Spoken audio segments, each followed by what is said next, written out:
Varicose veins కి సరైన చికిత్స కోసం సంప్రదించండి ఎవిస్ హాస్పిటల్.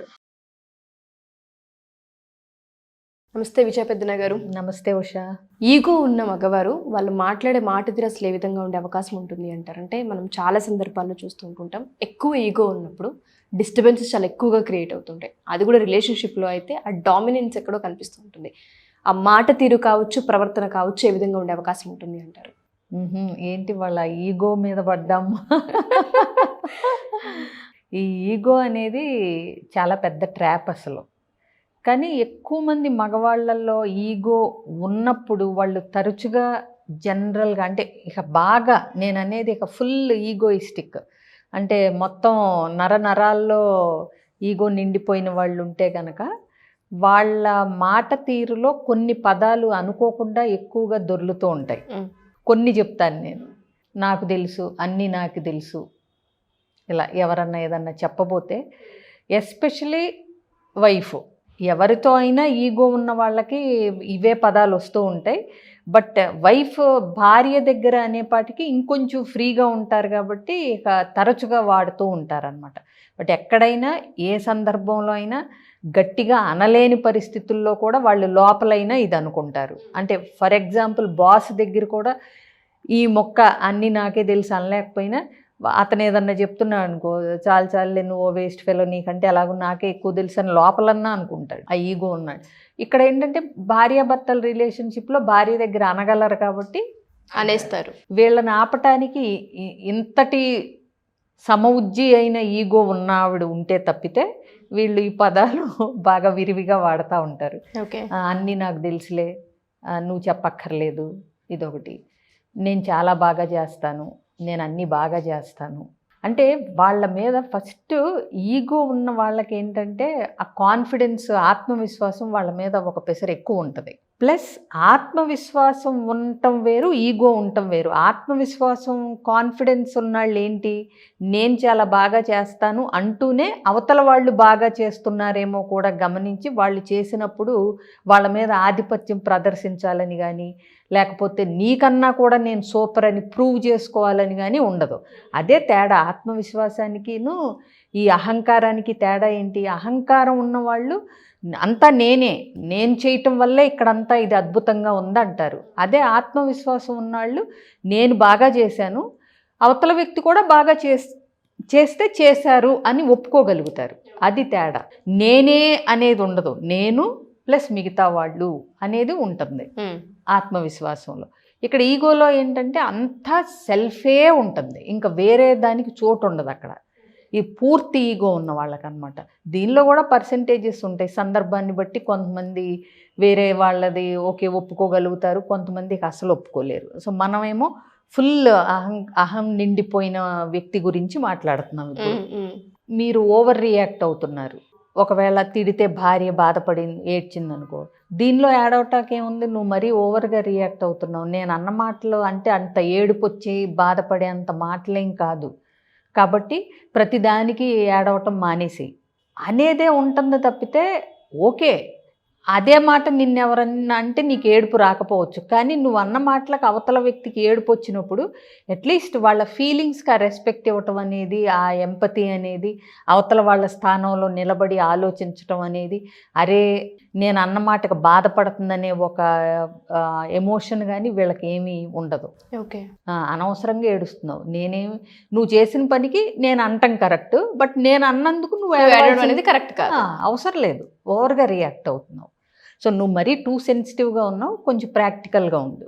జనరల్గా వాళ్ళకి అనిపిస్తూ ఉంటుంది అన్నమాట. అట్లా నాకెవరూ అవసరం లేదు అంటే నేను అన్నీ సూపర్గానే చేసుకోగలను, నాకు హెల్ప్ చేయాల్సిన అవసరం పరిస్థితి నేను తెచ్చుకోను, నేనే ఫుల్ అంటే ఈ పరిస్థితికి ఏం చెయ్యాలో అన్నీ తెలుసుకుని నేర్చుకుని నేనే బాగా చేసుకోగలను, కాబట్టి నాకు ఎవరితో అవసరం లేదు. ఓకే, మీకు అర్థం కాదు, ఎవరన్నా ఏదన్నా అది కాదు ఇలా కాదు ఇలా కాదు అన్నారంటే మీకు అర్థం కాదులేండి, దీన్ని నేను బాగా స్టడీ చేశాను కదా, ఇది ఇలా చేస్తే మీరు చెప్పినట్టు చేస్తే వర్కౌట్ అవ్వదు, మీకు అర్థం కాదు అది. నేను ఎంత రీసెర్చ్ చేసి దాని గురించి అంత ఇది చేశాక ఈ మాట అంటున్నాను. సో ఇక దీని గురించి మీరు మాట్లాడక్కర్లేదు, ఇది మీకు అర్థం కాదు, వదిలేయండి, నేను చేస్తాను. ఇంకొకటి నేను అసలు ఎప్పుడూ తప్పులు చేయను. అసలు నేను ఒకటి ఏదన్నా చేశానంటే దాని గురించి బాగా స్టడీ చేసి దాని యొక్క లోటుపాట్లు ఏంటో తెలుసుకుని లోతుల్లోకి వెళ్ళి దాన్ని గురించి అంచనా వేశాకే నేను ఏ పనైనా చేస్తాను. నేను అసలు తప్పులే చేయను. ఇది అంటారు కానీ వాళ్ళే ఎక్కువ తప్పులు చేస్తారు. ఎందుకంటే ఎప్పుడైతే మితిమీరిన అహం ఉంటుందో, నాకు ఎదురు లేదు, నాకెవరో చెప్పక్కర్లేదు, నాకెవరో అవసరం లేదు, నేను అన్నీ సూపర్గా చేస్తాను అన్నప్పుడు ఏమవుతుందంటే చాలా విషయాలు తెలియకుండా ఓవర్లుక్ చేస్తారు. అతి విశ్వాసంతో, అతి ఆత్మవిశ్వాసంతో కొన్ని విషయాలు పట్టించుకోరు, లేదా వాళ్ళ మీద వాళ్ళకి మితిమీరిన ఆ కాన్ఫిడెన్స్ వల్ల కొన్ని ఓవర్లుక్ అయిపోతూ ఉంటాయి.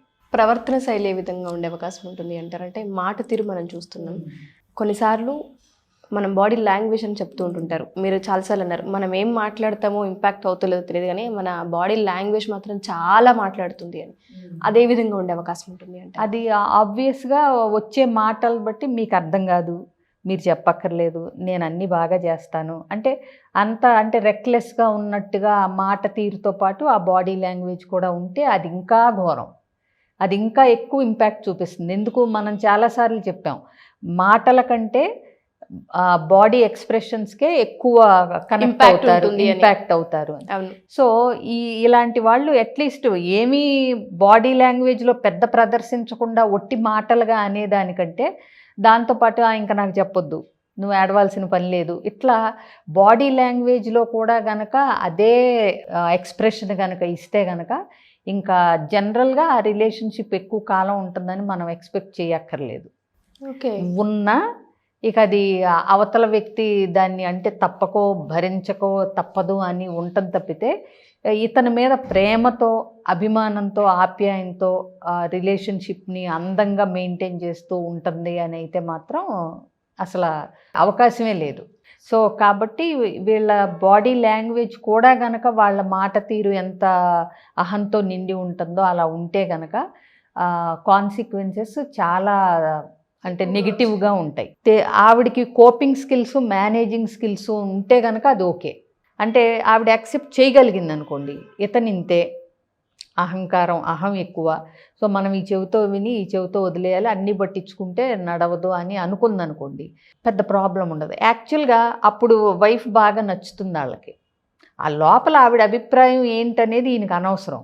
అప్పుడు వాళ్ళు ఇంతే చాలు, తర్వాత అది పాటించారా లేదా కూడా వీళ్ళు పెద్ద పట్టించుకోరు. సో అందుకని వాళ్ళకి చాలా మేనేజింగ్ స్కిల్స్ ఉండాలి. వాళ్ళకు కూడా అంటే ప్రతి మాటకి ఫీల్ అయిపోయి ఎదురు తిరిగి లేకపోతే సమాధానం చెప్పాలి, ఇతన్ని ఒప్పించాలి అనుకుంటే మాత్రం ఇక యుద్ధాలే అవుతూ ఉంటాయి. సో కాబట్టి ఎక్స్ప్రెషన్లో కూడా వీళ్ళవి కొంచెం ఇదిగానే ఉంటాయి. అంటే అట్లీస్ట్ చేతులు అవి కాకపోయినా ఆ మొహంలో అంటే చిరాకు కానీ నువ్వు చెప్పక్కర్లేదు నాకు తెలుసు అంటాం కానీ అవి కొంచెం దురుసుగా ఉండే అవకాశాలకే ఎక్కువ ఉంటాయి. సో దీన్నే అంటే మితిమీరిన అహంకారం ఉన్నప్పుడు ఏంటంటే మనం మామూలుగా దీన్ని నార్సిసిజం అని కూడా అంటాం. అంటే నాకే తెలుసు, నేనే కరెక్టు, నేను తప్పులు చేయను, అన్నీ నేనే బాగా చేస్తాను, ఇదేంటి నాకెవరో అవసరం లేదు. ఇది మితిమీరిన అహంకారంతో పాటు నార్సిజంలో కూడా వస్తుంది. అంటే ఇక వాళ్ళు చెప్పానుగా వాళ్ళ ప్రపంచం అంతా వాళ్ళే ఉంటారు, నేనే గొప్ప, నేనే సూపరు, నేనే అన్నీ బాగా చేస్తాను.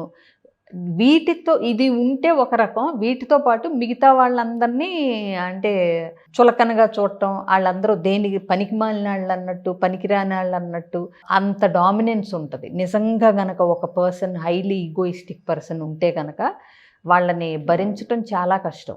ఈగో అనేది రిలేషన్షిప్ని దెబ్బతీస్తూ ఉంటుందని మనం చాలాసార్లు మాట్లాడుతూ ఉంటుంటాం. కానీ కొన్నిసార్లు మనుషులు వదిలేసి వెళ్ళిపోతారు అనేది గుర్తు చేయాల్సిన అవసరం ఉందని తెలుస్తుంది. చాలామందికి ఆ ఈగో డామినెన్స్ లేదంటే నిజాన్ని ఒప్పుకోలేక మనకు తెలియదు, ప్రవర్తన అండ్ దాంతోపాటు బాడీ లాంగ్వేజ్ కూడా ఇబ్బంది పడుతూ ఉంటుంది. మీరు ఇందాక ఒక వర్డ్ యూస్ చేశారు, వాళ్ళ ఎమోషన్ ఆపుకోలేక ఏడుస్తూ ఉంటే చాలామంది ఆ ఏడుపును కూడా మాట్లాడుతూ ఉంటుంటారు. ఏ విధంగా అంటే నా ముందు ఏడవద్దు, ఆ యాటిట్యూడ్ ఆ ఈగో అనేది ఇంకొంచెం దిగజారుస్తుందేమో వాళ్ళని అనిపిస్తూ ఉంటుంది. ఎగ్జాక్ట్లీ, మెయిన్ అవతల వాళ్ళ ఫీలింగ్కి వాల్యూ ఇవ్వరు. యాక్చువల్గా మనం చాలాసార్లు చెయ్యాల్సిందే అది. నీ ఫీలింగు వాళ్ళ ఫీలింగు ఒక సిచ్యువేషన్లో ఒకలాగే ఉండాల్సిన పని లేదు. ఇది గనక అసలు ప్రతి వ్యక్తికి తెలిస్తే ముందు నీకు నచ్చినా నచ్చకపోయినా వాళ్ళు అలా ఫీల్ అయ్యారు అని మనకు తెలిసినప్పుడు ఆ ఫీలింగ్కి వాల్యూ ఇవ్వాలి మనం.